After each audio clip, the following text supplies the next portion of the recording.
Unang araw pa lang ng Disyembre ay nagregalo na ang mga kapulisan, kaalaman at simpleng pagkain ng bitbit ng Madela Police Station sa pangunguna ng Police Major William Dagpalsa, hepe sa mga mag-aaral ng Hermosa Elementary School sa bayan ng Madela, Quirino. Mga mag-aaral ng grade 4, 5 at 6 ang aktibong nakinig sa talakayan. Tungkol sa anti-bullying, higit na naging masayang mga bata nang mahandugan sila ng libreng pagkain at libreng gupit. Nalinsunod sa kanilang best practice na Project BBM o Barbero ng Bayan si Mamang Pulis at Aling Pulis. Layunin ng hakbang na ito na ilapit ang kapulisan sa mga bata upang maiwasan ang kanilang takot na nararamdaman kapag sila ay nakakakita ng mga pulis.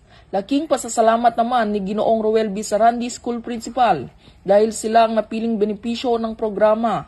Ang paraan na ito ng Madela PNP ay sumasalamin sa bagong PNP na may serbisyong may malasakit, tapat at nararamdaman upang mapalakas ang ugnayang pulisya at komunidad tungo sa isang mapayapa at ligtas na bagong Pilipinas. Dito sa Lambak ng Cagayan, ako ang inyong PNN correspondent, Patrolwoman Ledesma, alagad ng batas, taga-taguyod ng Balitang Pulis.